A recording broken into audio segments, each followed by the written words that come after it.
years we've been racing in New York, but you've been in the America's Cup your entire adult life.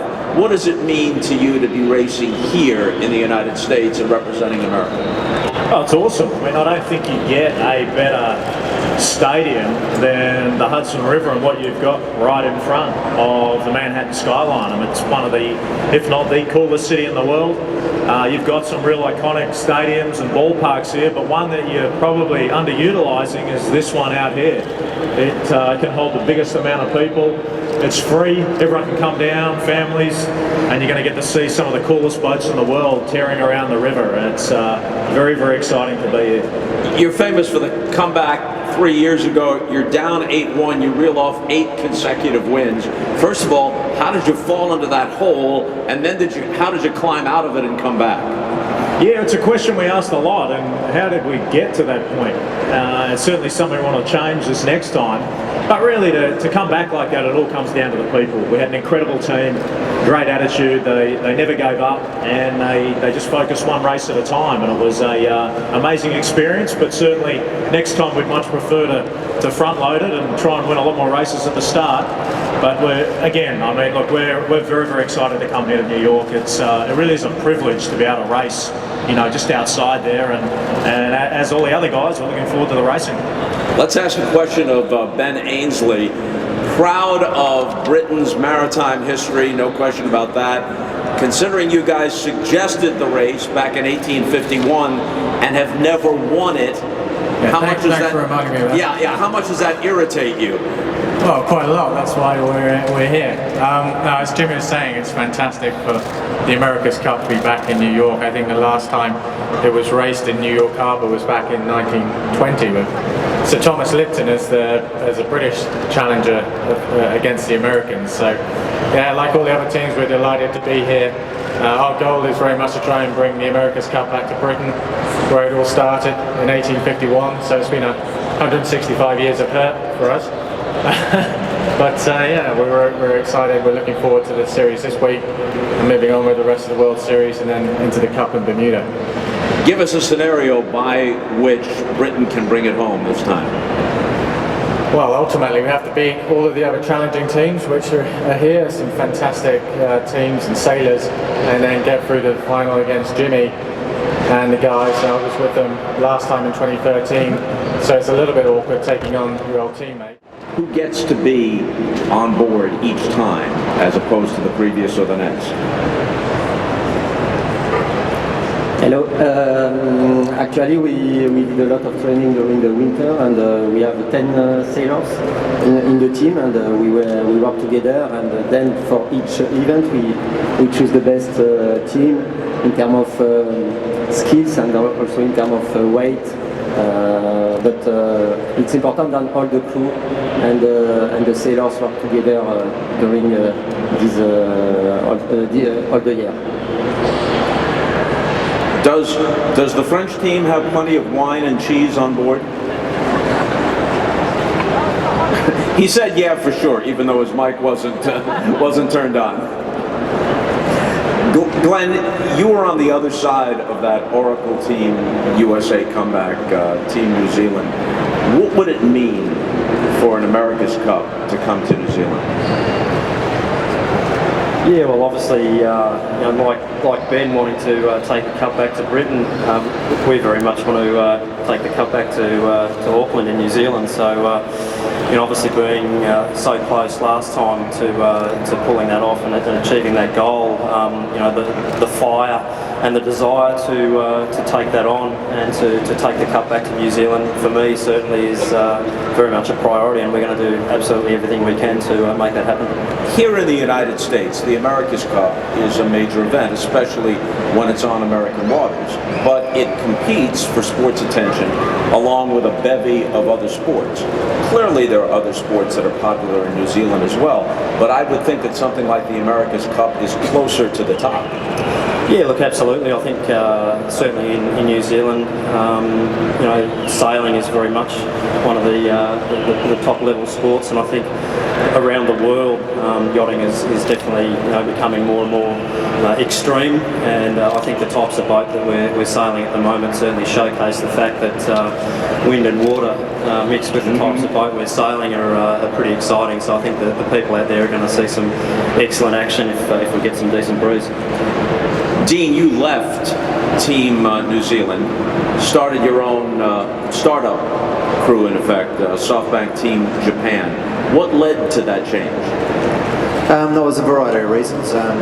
Mainly, sort of keen to be able to continue racing, and it's what I've always done, what I'm passionate about, and will continue to do while I can. And the opportunity to be involved in starting a new team, to get Japan back into the America's Cup after the last time they raced, which was 2000 in Auckland, in New Zealand. To sort of build up the profile of sailing again in Japan. It's a minority sport, very much so there, but with this type of event, this environment, the TV product we now have, the way that the America's Cup's been reshaped, it's a fantastic opportunity to build the sport of sailing in Japan, and we've got some very strong following and very good support out of Japan. Yeah, in Japan, obviously, it's not baseball, it's not track and field, but if you were to win the America's Cup, it would move it up. Well, you'd hope so. I think again, sailing is not a big sport there, but I think if we can develop as a group, it's a new team. There are a lot of growing pains to get started, but things really feel like they're starting to move forward well. Who knows what can happen, and it would be be fantastic to realise the goal of this team now would be to win the America's Cup, but a lot of water to go under the bridge before then. The focus is on you and your fellow skippers and the competition here for a relatively short period of time. This is where the spotlight shines brightest. But what is it about this sport and about this pursuit that would lead someone to devote a good portion of their entire life to it? Well, I think we're very fortunate to have had the opportunity to be involved in sport. Like sailing, it's many opportunities to travel, to meet new people, to be part of different teams, different groups, and it's something that I'll cherish for many, many years. I started sailing in small boats, in small teams, and now I'm in a much bigger boat, a faster boat with a huge team behind you.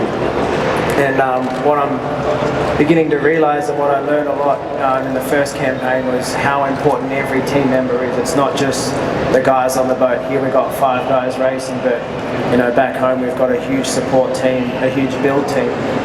And it's about getting the whole team to work strongly together and keeping everyone motivated and preparing for the America's Cup next year. Yeah, the boats are very fast, and also the course are very short, so you have to decide and anticipate very quickly.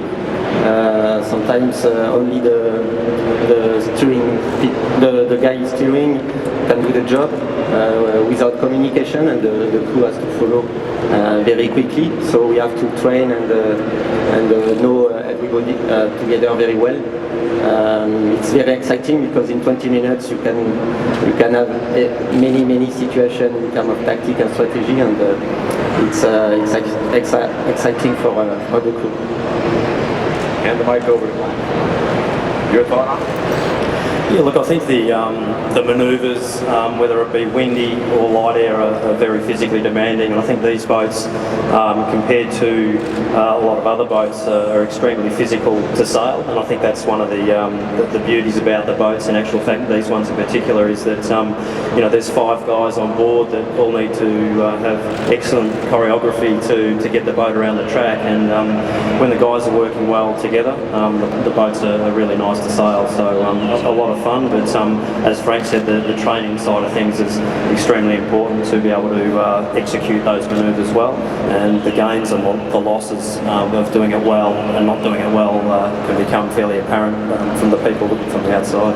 It might seem to someone watching it on television, okay, these guys are expert sailors, but are they athletes?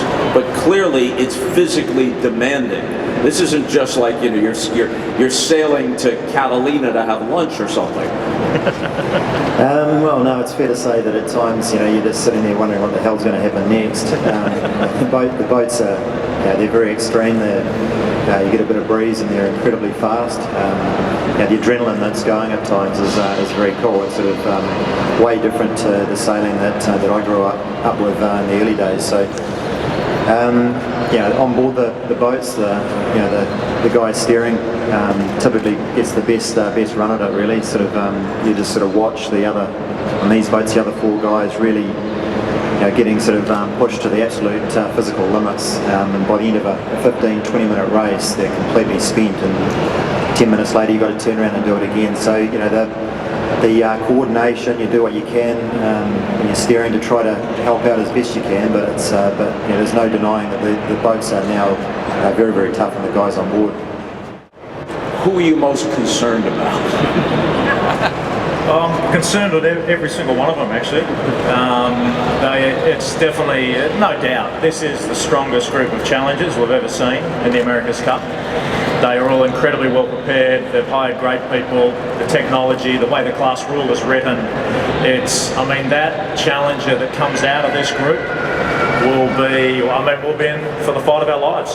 But that's why we do it. You know, that's what motivates us. The fact that it's not easy, you know, to win an America's Cup is a huge sacrifice and takes a huge level of commitment. And that's why we do it, because it is so difficult and so tough. But if I had to put my money on someone right now, I'd say I like the Japanese team. Got to say, I really think their design team, and you know, they've got a lot going for them. So I think they're going to be strong. What are you actually after? What is it, any of you, what is it about these waters, this course, that might distinguish it from other places where the America's Cup is contested? I think the obvious one is we are bang in front of, you know, arguably the biggest city in the world, and that will create potentially some really challenging conditions. You know, I think if we look out there today, the wind is actually pretty nice, it's running down the river. If we get conditions where the wind is coming through these skyscrapers, it'll be a bit of a minefield for all the teams out there. There's a lot of current out there, no doubt. Anyone that's walked along the foreshore there, it's very, very strong current, but these boats are very, very quick. They can do 2 to 3 times the speed of the wind. They literally fly above the water.